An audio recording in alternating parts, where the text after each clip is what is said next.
The afternoon sun cast long shadows across Main Street in Carmel by the Sea, painting the weathered storefronts in golden light that made the small coastal town look like a postcard from a simpler time.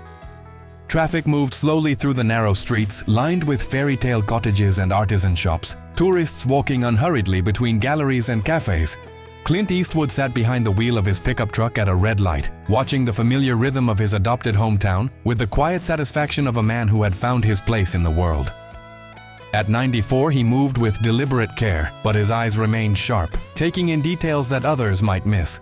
The light turned green, but before Clint could accelerate, he noticed the scene unfolding on the sidewalk to his right. An elderly man, perhaps 80 years old, was walking slowly with the aid of a wooden cane, his back bent with age, his steps careful and measured. He wore a faded Korean War veteran's cap, a worn flannel shirt, and pants that had seen better days but were clean and pressed with the pride of someone who maintained dignity despite modest circumstances. Behind him, moving with the aggressive purposefulness of someone enjoying his authority, was Officer Ryan Mitchell, a man in his early 30s whose muscular build and confident stride suggested he had never encountered a problem he couldn't solve with force or intimidation. "Hey!"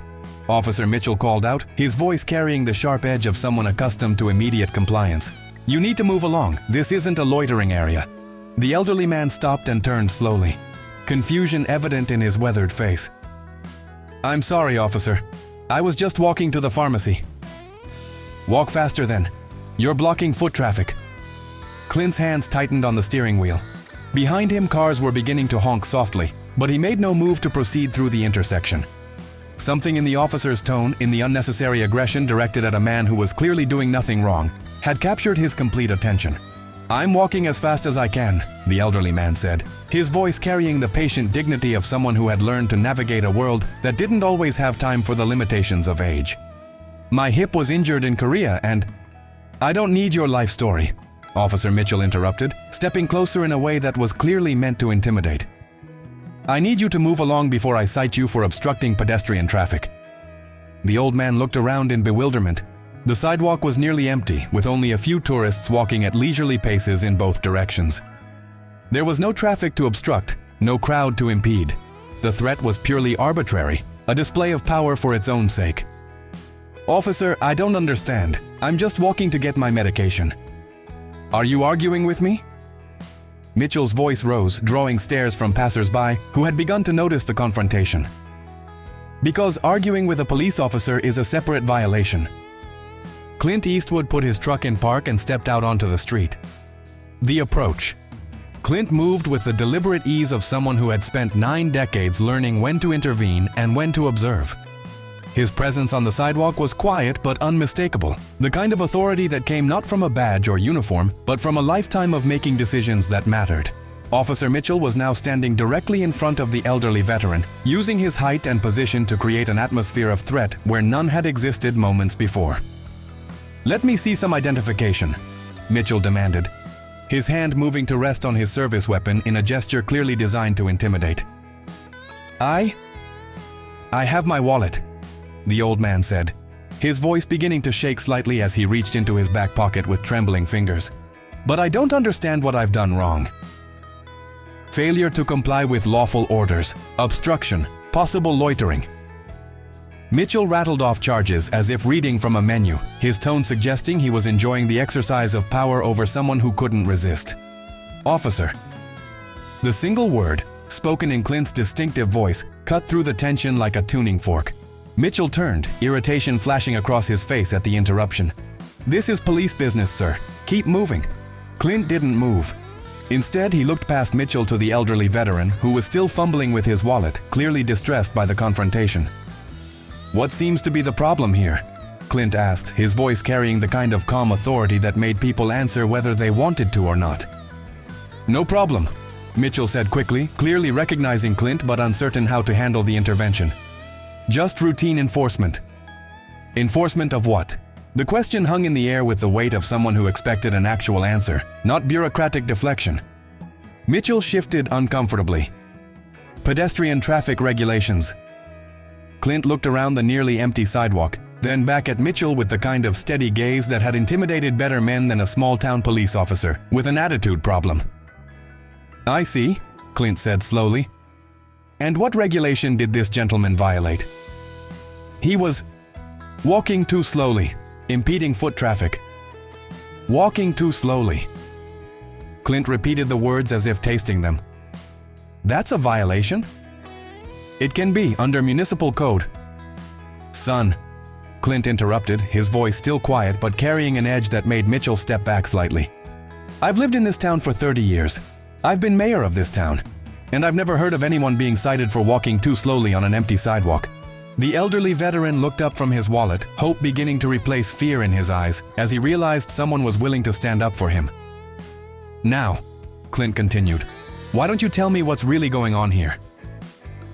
The truth officer Mitchell's face flushed red as he realized his casual exercise of authority had been challenged by someone he couldn't intimidate or dismiss. Around them, a small crowd was beginning to form as tourists and locals noticed the confrontation involving the town's most famous resident. Mr. Eastwood, with all due respect, this is a police matter.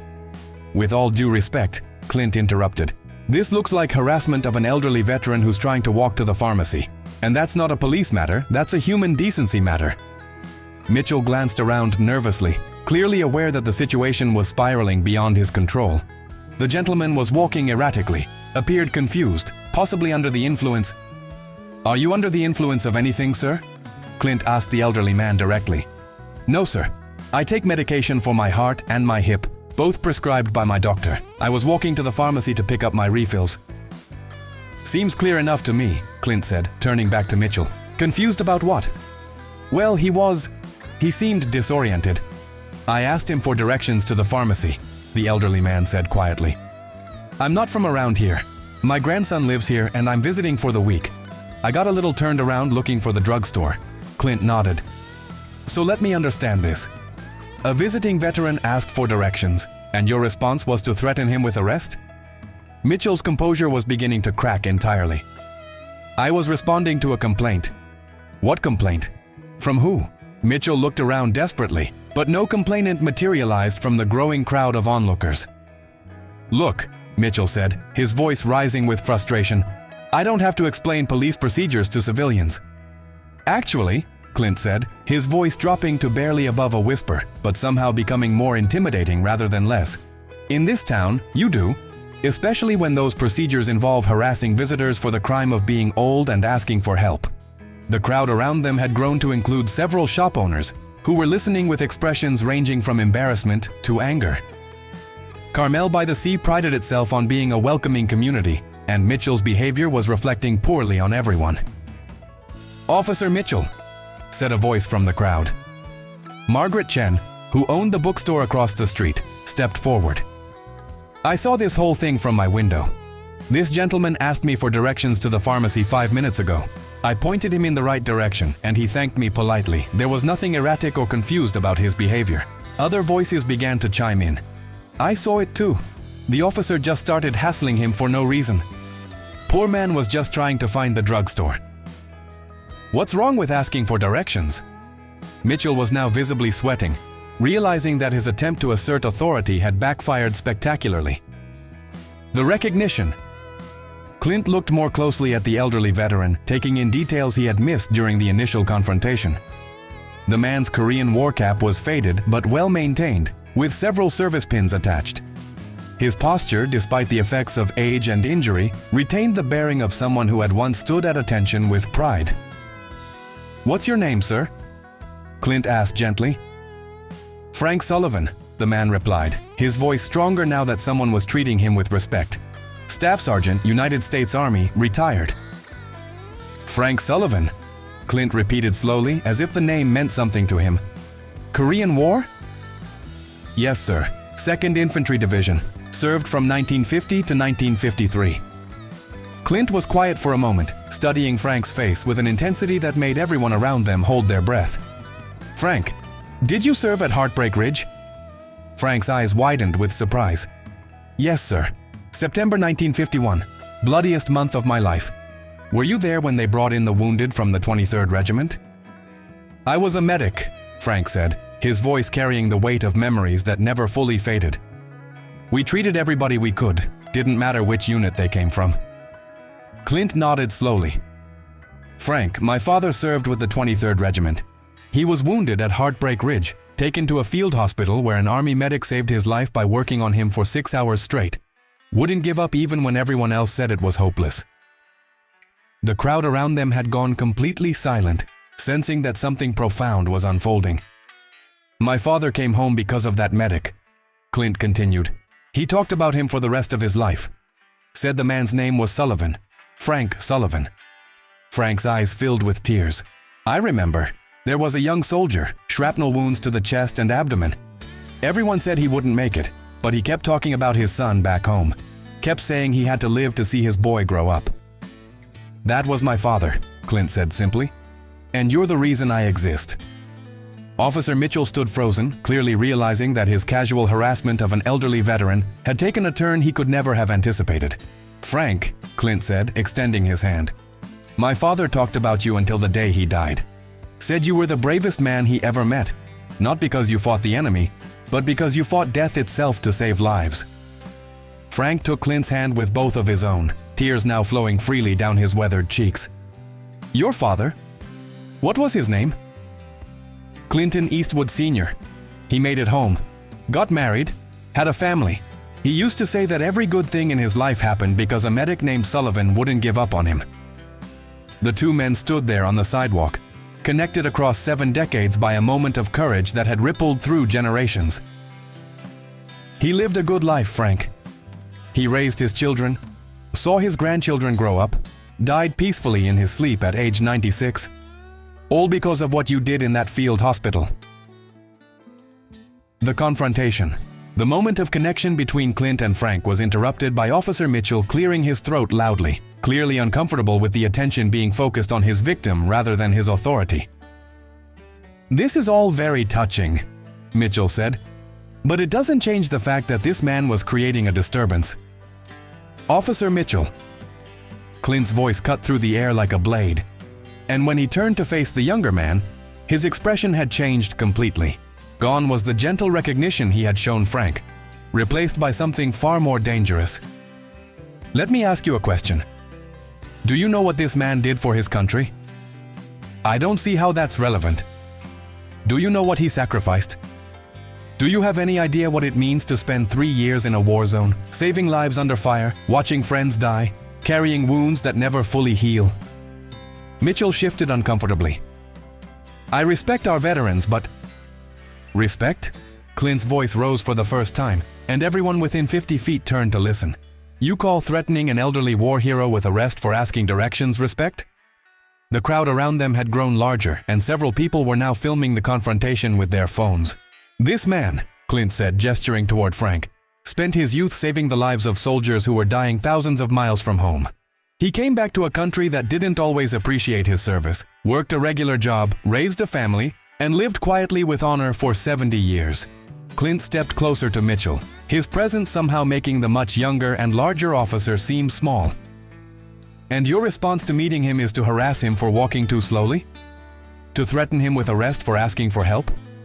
To make him feel unwelcome in a town that should be honored by his presence? I was just doing my job. Your job, Clint said, his voice dropping to barely above a whisper but carrying the weight of absolute authority, is to serve and protect, not to intimidate and harass, not to make elderly veterans feel like criminals for existing in public. Mitchell looked around desperately for support, but found none. The crowd was clearly on Frank's side, and several shop owners were looking at Mitchell with expressions of disgust. Mr. Eastwood, I think you're making too big a deal out of a routine. Routine? Clint interrupted. You think humiliating a war hero is routine? You think threatening an 80-year-old man for asking directions is just part of the job? Clint turned to address the crowd that had gathered around them. This is Frank Sullivan, Staff Sergeant, United States Army. He saved American lives in Korea. He came home and lived the American dream, worked hard, raised a family, contributed to his community. He's visiting his grandson here in our town, and this is how we treat him. The crowd murmured with disapproval, clearly ashamed that a visitor to their community had been subjected to such treatment. Officer Mitchell, Clint continued, turning back to face the increasingly uncomfortable policeman. I think you owe Staff Sergeant Sullivan an apology. The choice. Officer Mitchell stood in the center of what had become a circle of watching residents and tourists, his face red with embarrassment and anger. The exercise of authority that had begun as casual harassment had spiraled into a public humiliation, and he was clearly struggling with how to respond. "I don't think an apology is necessary," Mitchell said, his voice tight with defensive anger. "I was responding to what appeared to be erratic behavior." "The only erratic behavior I see," said Margaret Chen from the bookstore, "is a police officer harassing an elderly man for asking for directions." Other voices from the crowd began to chime in. "This is embarrassing. Is this how we treat visitors? The man's a war hero, for God's sake." Mitchell's hand moved instinctively toward his service weapon, a gesture that didn't go unnoticed by Clint, whose expression hardened considerably. "Son," Clint said, his voice carrying a warning that was unmistakable, "you need to think very carefully about your next move." "Are you threatening a police officer?" Mitchell asked, his voice rising with desperation. "I'm giving you advice," Clint replied calmly. "You've made a mistake, a bad one. You can acknowledge it, apologize, and learn from it. Or you can double down, make it worse, and face the consequences." Frank Sullivan, who had been silent through most of the confrontation, finally spoke up. "It's all right," he said quietly. "I don't need an apology. I just want to get my medication and go back to my grandson's house." "No, Frank," Clint said firmly. "It's not all right. You deserve better than this. Every veteran deserves better than this." Clint turned back to Mitchell with an expression that had gone beyond anger into something colder and more dangerous. "Officer Mitchell, I'm going to tell you something, and I want you to listen carefully. My father came home from Korea because Staff Sergeant Sullivan saved his life. That means everything good in my life, my career, my family, my ability to serve this community, exists because of what this man did in a field hospital 70 years ago." Clint's voice grew quieter but more intense.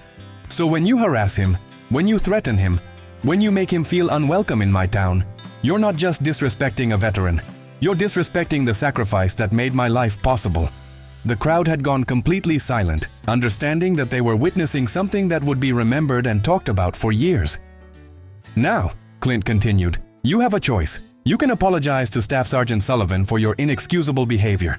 You can escort him respectfully to the pharmacy to get his medication. And you can think long and hard about whether you're the kind of police officer this community needs." Clint paused, letting the weight of his words settle. "Or you can continue to act like a bully with a badge and find out what happens when you pick on someone who has people willing to stand up for him." The moment.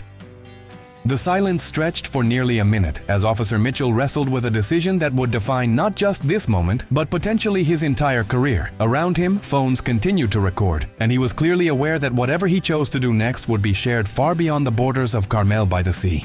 Frank Sullivan stood quietly, his dignity intact despite the ordeal, while Clint Eastwood waited with the patience of someone who had learned that the most important moments often required allowing others to choose their own path. Finally, Mitchell's shoulders sagged slightly, and when he spoke, his voice had lost its earlier aggression.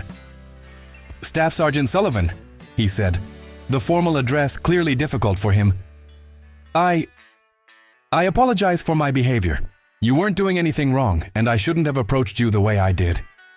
Frank nodded graciously. "Thank you, officer. We all make mistakes." "No," Clint said firmly. "This wasn't a mistake. A mistake is when you accidentally do something wrong. This was a choice to abuse authority for no reason other than that you could." Mitchell's face reddened again, but he remained silent. "Frank," Clint continued, "this officer is going to personally escort you to the pharmacy, help you get your medication, and make sure you get back to your grandson's house safely. Isn't that right, Officer Mitchell?" Mitchell nodded reluctantly. "Yes, sir." "And Officer Mitchell," Clint added, "while you're doing that, you're going to think about what it means to serve and protect. You're going to think about the difference between authority and bullying. And you're going to think about whether you want to be the kind of police officer who makes this community better or worse." Clint turned to address the crowd that had gathered to witness the confrontation. "This is Staff Sergeant Frank Sullivan," he announced, his voice carrying to everyone within hearing distance. "He served our country with honor in Korea, saved American lives under fire, and represents the best of what we call the greatest generation." The crowd began to applaud, quietly at first, then with growing enthusiasm. Several people stepped forward to shake Frank's hand, to thank him for his service, to welcome him to their community. He's visiting his grandson here in Carmel, Clint continued. And I want everyone to know that he's welcome in this town, in our shops, on our streets, for as long as he wants to stay. Margaret Chen stepped forward from the crowd. Staff Sergeant Sullivan, my bookstore has a section of military history books, including several about the Korean War. I'd be honored if you'd stop by sometime and share your experiences with us. Other shop owners began to offer similar invitations, free meals, tours of local attractions, discounts on souvenirs. Frank seemed overwhelmed by the sudden outpouring of kindness and respect, tears again forming in his eyes. "Thank you," he said simply. "All of you. This means more than you know." The lesson. As the crowd began to disperse, Clint walked alongside Officer Mitchell and Frank Sullivan toward the pharmacy. The dynamic between the three men was complex: an aging Hollywood legend, a humbled police officer, and an elderly war veteran whose moment of distress had revealed profound connections spanning generations. "Officer Mitchell," Clint said as they walked, "how long have you been working in law enforcement?" 3 years, Mitchell replied, his earlier aggression replaced by subdued embarrassment. "And before that?" "College, criminal justice degree." "Ever serve in the military?" "No, sir." Clint nodded thoughtfully. "Frank, tell Officer Mitchell about your first day in Korea." Frank looked uncertain about sharing personal war stories, but Clint's gentle encouragement convinced him to speak. "I was 19 years old," Frank began, his voice carrying the weight of memories that had never fully faded. "Scared to death, didn't know what I was doing, trying to act tough so the other soldiers wouldn't think I was weak."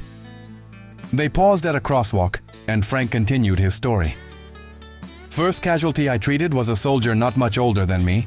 Shrapnel wound to the leg, bleeding badly, crying for his mother. I had medical training, but nothing prepares you for the reality of seeing someone your own age dying in front of you."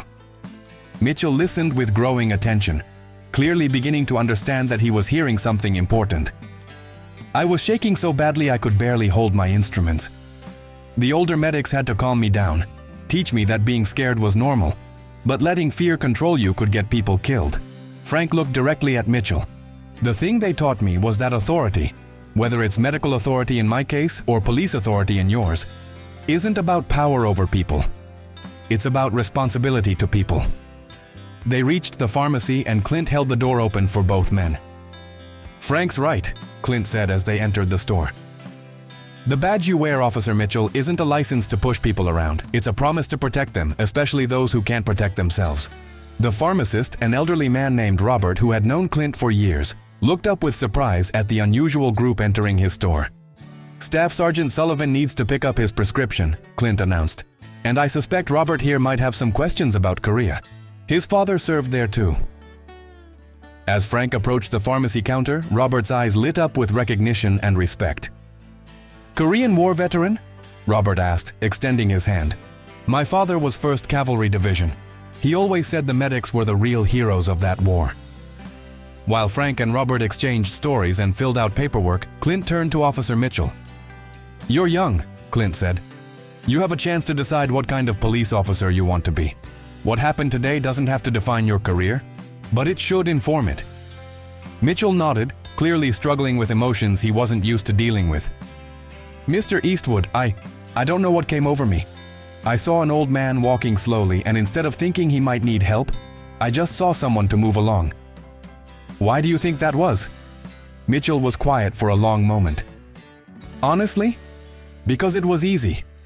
Because he looked like someone who wouldn't fight back." The admission hung in the air between them, notable for its honesty. "And now?" Clint asked. "Now I realize that the people who can't fight back are exactly the ones who most need police protection." The walk. 20 minutes later, the three men emerged from the pharmacy and began the walk back toward Frank's grandson's house. Officer Mitchell had volunteered to drive them, but Frank had declined, saying he preferred to walk and that the fresh air helped clear his mind. As they walked through the tree-lined streets of Carmel, Frank began to share more of his story, not just about the war, but about the life he had built afterward. "After Korea, I came home and used the GI Bill to study engineering," Frank said. "Worked for 35 years designing bridges. It felt good to build things instead of patching up what war had torn apart." "Any family?" Clint asked. "My wife passed away 5 years ago. cancer. We had 2 children. My daughter lives in Seattle and my son was killed in Afghanistan in 2003. The revelation stopped both Clint and Mitchell in their tracks. I'm sorry, Mitchell said quietly. I had no idea. How could you? Frank replied without bitterness. You saw an old man walking slowly. You didn't see someone who buried his son. Someone who spent the last 5 years learning to live alone after 50 years of marriage. Someone who's visiting his grandson because that boy is all he has left of his son. Mitchell's face went pale. Jesus. I'm sorry. I'm so sorry. Officer Mitchell, Frank said gently, I'm not telling you this to make you feel worse. I'm telling you this because everyone has a story. Everyone you encounter in your job has lost someone, has struggled with something, has reasons for being the way they are. They reached a small park with benches overlooking the ocean, and Frank sat down to rest. When you saw me walking slowly, Frank continued, you could have thought, maybe this man is injured, maybe he needs help, maybe he's lost. Instead, you thought, this man is in my way. This man needs to be controlled. Clint sat down beside Frank on the bench.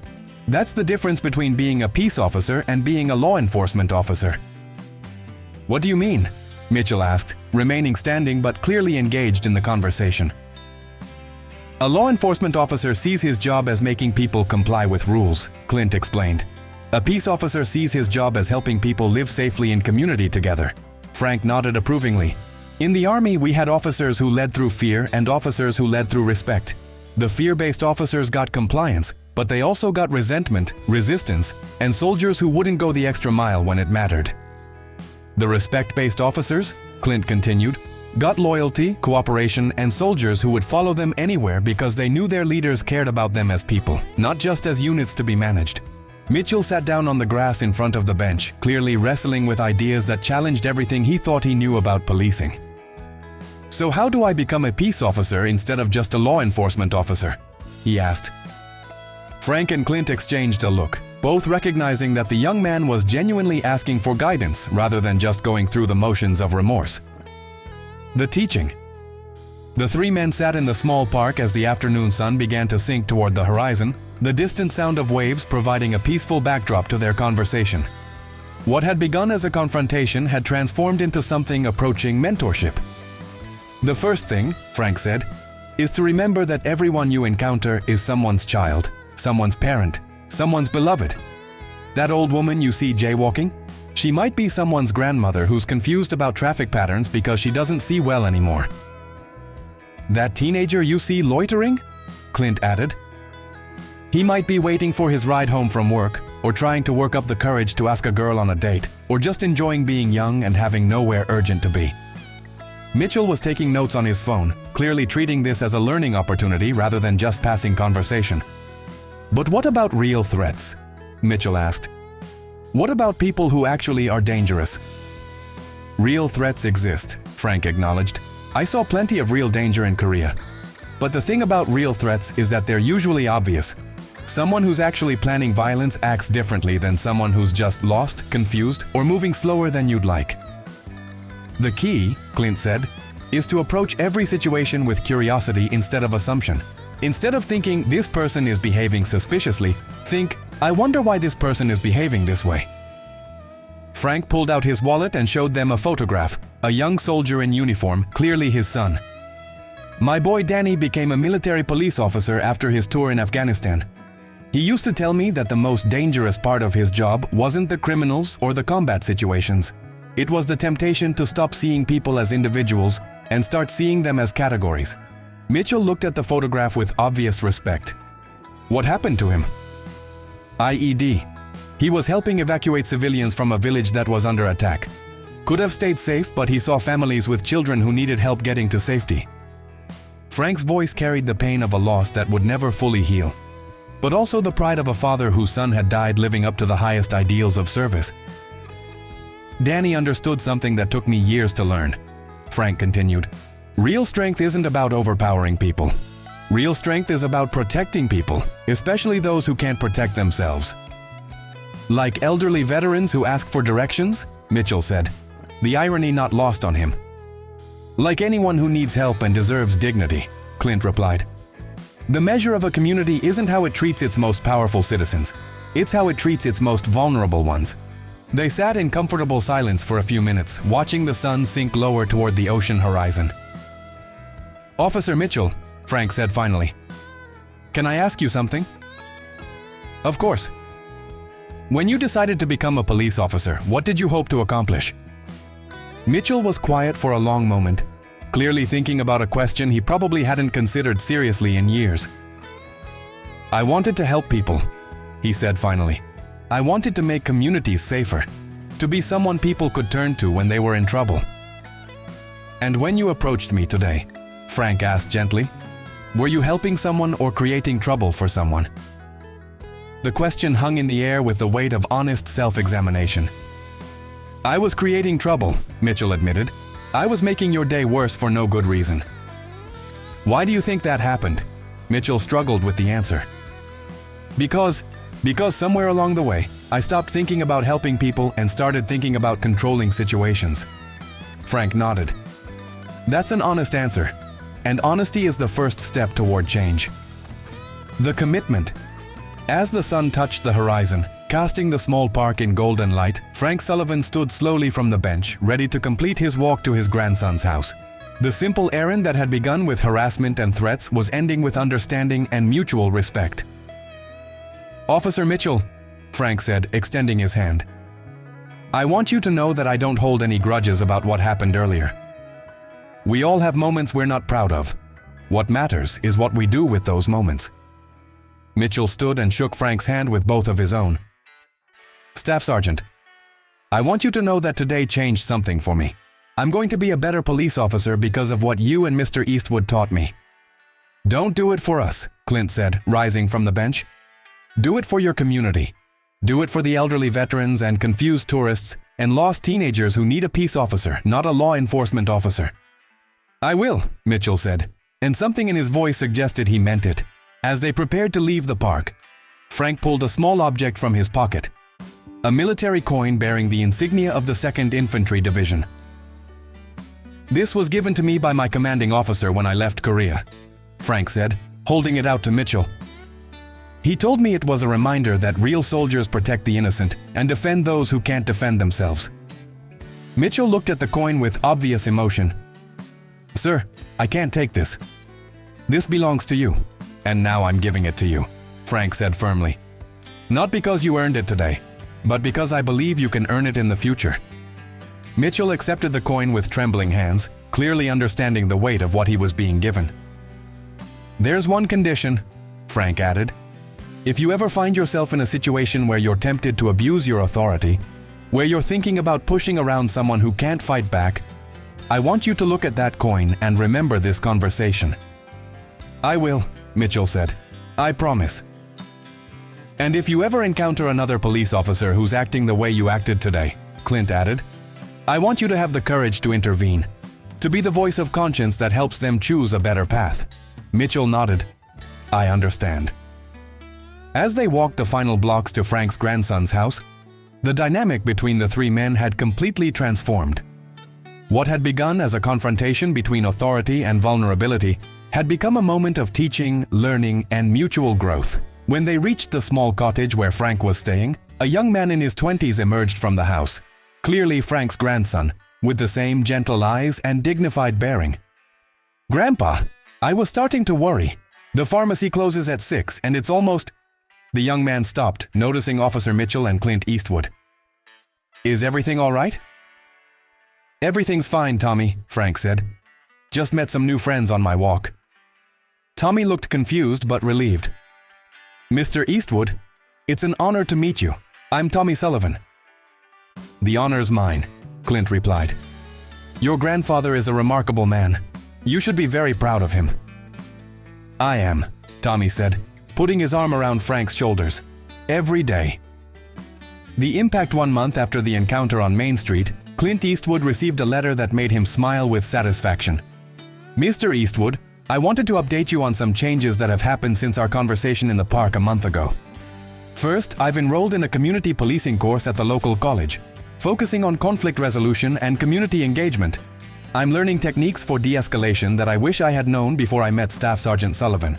Second, I've started volunteering at the Veterans Affairs Office in Monterey, helping elderly veterans navigate the bureaucracy for their benefits and medical care. Staff Sergeant Sullivan's story made me realize how many veterans struggle with systems that should be helping them. Third, and most importantly, I've changed how I approach my job. Instead of looking for compliance, I'm looking for ways to help.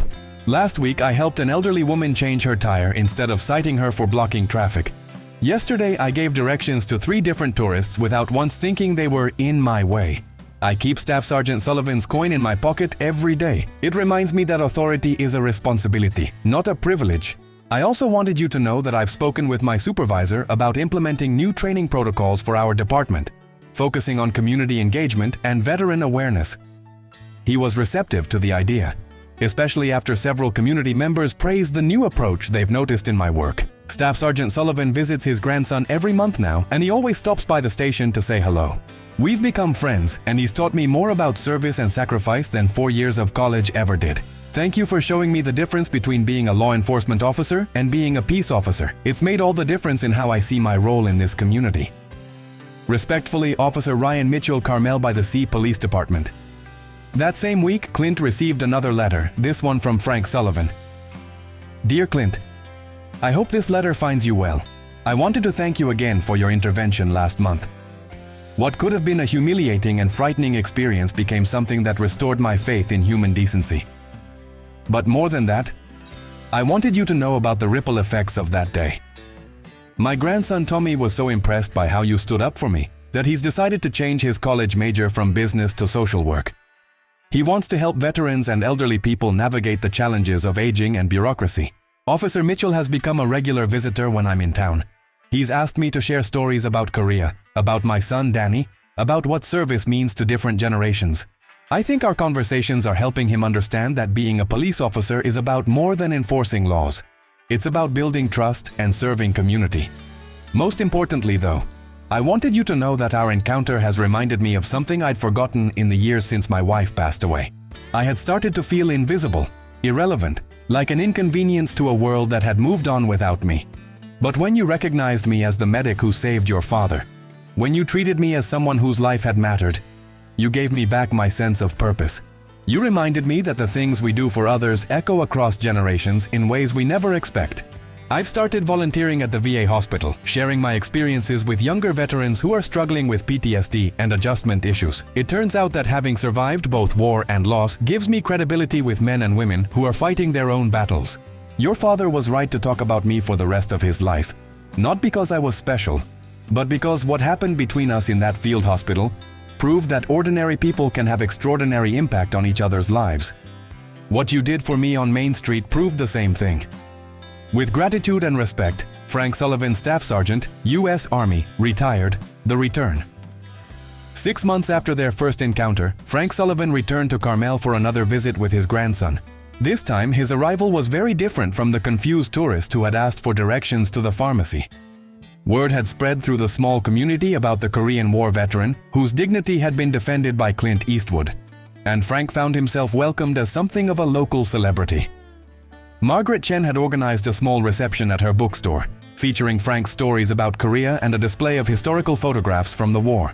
Officer Mitchell, now wearing sergeant stripes after a promotion that followed his exemplary work in community policing, personally escorted Frank from the train station to his grandson's house, not as law enforcement, but as a friend welcoming an honored guest. Staff Sergeant, Mitchell said as they walked through the downtown area, I wanted you to see something. He led Frank to a small memorial garden that had been installed near the police station, featuring a bench dedicated to Korean War veterans and a plaque that read, in honor of those who served with courage and returned home to serve their communities with equal dedication. The City Council approved this last month, Mitchell explained. It was Mr. Eastwood's idea, but the funding came from community donations. People wanted to make sure veterans like you know you're honored here. Frank sat on the bench, running his fingers over the bronze plaque, clearly moved by the gesture. You know, Frank said quietly, when I was young, I thought heroism was about big dramatic moments, charging enemy positions, making life or death decisions under fire. But I've learned that real heroism is usually much quieter. What do you mean? Real heroism is about choosing dignity over convenience, courage over comfort, service over self-interest, It's about what Mr. Eastwood did when he saw you treating me poorly. He could have driven past, minded his own business, stayed comfortable. Instead, he chose to intervene. Mitchell nodded thoughtfully. And it's about what you did in that field hospital 70 years ago. Maybe. But it's also about what you're doing now. Choosing to be a different kind of police officer, choosing to serve your community instead of just enforcing rules on it. As they sat on the memorial bench, Clint Eastwood approached from across the street, having spotted Frank's arrival in town. "Frank," Clint said with genuine warmth, "welcome back."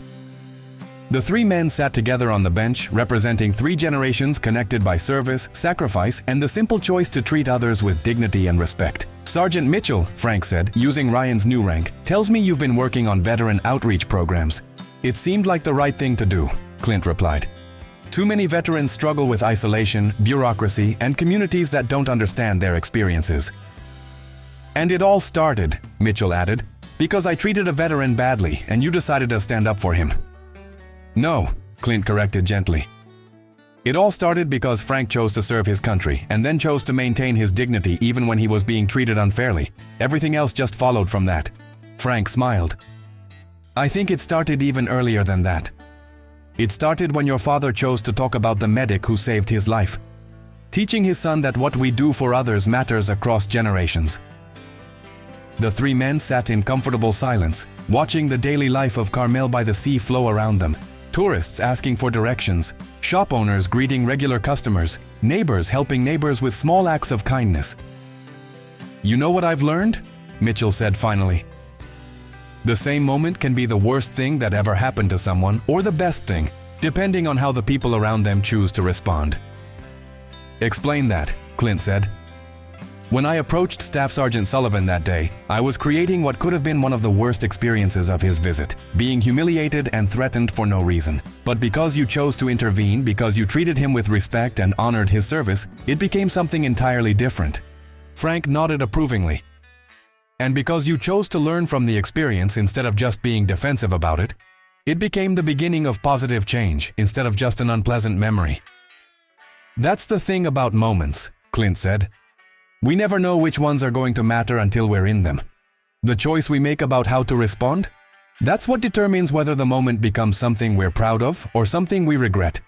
2 weeks later, the Carmel by the Sea City Council held a special meeting to formally recognize Frank Sullivan's service and to discuss the community's commitment to supporting veterans. The council chambers were packed with residents, tourists, and veterans from throughout the region. When it came time for Frank to address the gathering, he stood slowly and looked out at the faces before him, some familiar from his previous visits, others strangers who had come to honor his service. "Thank you for this recognition," Frank began, his voice carrying clearly through the chambers. "But I want to talk about something more important than my service in Korea." He paused, looking directly at Clint Eastwood and Sergeant Mitchell, who were sitting in the front row. "I want to talk about the kind of community this is, and the kind of community it's becoming." Frank pulled out the small notebook he always carried, consulting notes he had written for this moment. "6 months ago, I came to your town as a stranger. I was lost, confused, and in need of help. The first person I encountered in an official capacity chose to see me as a problem to be managed rather than a person who needed assistance." He looked directly at Mitchell, who met his gaze without flinching. "But then something remarkable happened. A member of your community, someone who had no obligation to get involved, who could have easily looked the other way, chose to stand up for a stranger. He chose dignity over convenience, justice over comfort." The room was completely silent, everyone understanding they were hearing something important. "Clint Eastwood didn't just defend me that day. He taught all of us about what it means to live in community together. He showed us that standing up for others isn't just the right thing to do. It's what makes a place worth living in." Frank turned to address Mitchell directly. "And Sergeant Mitchell didn't just apologize that day. He chose to change, to grow, to become a better officer and a better person. He chose to turn a moment of shame into a foundation for improvement." The applause that followed was quiet but sustained. Recognition of Mitchell's transformation from the man who had threatened Frank to the officer who now exemplified community policing. "But what impressed me most," Frank continued, "was how this entire community responded. When word spread about what had happened, people didn't just express sympathy. They took action. They created this memorial garden, They organized veteran outreach programs. They made sure other veterans would feel welcome here. Frank's voice grew stronger, more passionate. That's what service really means. Not just wearing a uniform or carrying a badge, but choosing every day to make your community a little better, a little more just, a little more welcoming to those who need help. He looked around the packed chambers. Every person in this room has the opportunity to serve, whether you've worn a military uniform or not. You serve when you stand up for someone being treated unfairly. You serve when you welcome strangers to your community. You serve when you choose kindness over indifference, courage over comfort. Frank's closing words carried the weight of 8 decades of experience. The freedom I fought for in Korea isn't just about political liberty. It's about the freedom to live in communities where people look out for each other, where dignity is respected, where service to others is valued above personal comfort. You have that kind of community here in Carmel. Protect it, nurture it, pass it on to the next generation. As Frank sat down, the standing ovation continued for several minutes, but what mattered most to him was the expression on the faces around him. Not just appreciation for his words, but commitment to living up to them. 5 years after the confrontation on Main Street, Carmel by the Sea had become known throughout California as a model for community policing and veteran support. The programs that had grown from Frank Sullivan's visit drew delegations from other cities seeking to replicate their success. Sergeant Ryan Mitchell, now a lieutenant and head of the department's Community Engagement Division, often told the story of his encounter with Frank as an example of how individual moments of choice could transform entire communities. The thing about that day, Mitchell would tell visiting police officers, is that it wasn't really about law enforcement techniques or conflict resolution strategies. It was about choosing to see people as human beings deserving of dignity, regardless of their age, their status, or their ability to fight back. Frank Sullivan continued to visit Carmel regularly, and his friendship with both Clint and Mitchell had deepened over the years. He had become an unofficial ambassador for the community, sharing its story of transformation with veteran groups throughout the country. But perhaps the most lasting impact was on Tommy Sullivan, Frank's grandson, who had completed his social work degree and established a non-profit organization focused on helping elderly veterans navigate bureaucratic systems. The organization, called Dignity First, had expanded to serve communities throughout California. On the 5th anniversary of their first meeting, Clint, Frank, and Mitchell returned to the memorial bench to reflect on how much had changed. "You know what's interesting?" Frank said, looking out at the bustling street where their story had begun. "None of us could have predicted where that moment would lead." "That's the thing about doing the right thing," Clint replied. "You don't do it for the consequences. You do it because it's right. The consequences take care of themselves." Mitchell, now wearing lieutenant's bars and carrying the confidence of someone who had learned to lead through service rather than authority, smiled. "I still carry your coin," he told Frank, "every day. And I still think about that conversation in the park whenever I'm dealing with someone who needs help rather than enforcement." Frank pulled out his wallet and showed them a new photograph. Tommy, graduating with his social work degree, standing next to a banner for Dignity First. "This is what service looks like in the next generation," Frank said proudly. "Taking the lessons we learned and building something bigger, something that helps more people."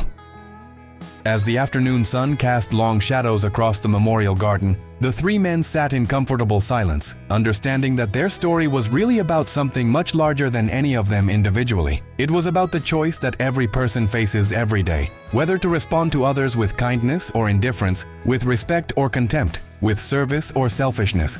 It was about the recognition that authority is a responsibility, not a privilege, and that real strength comes from protecting others rather than overpowering them.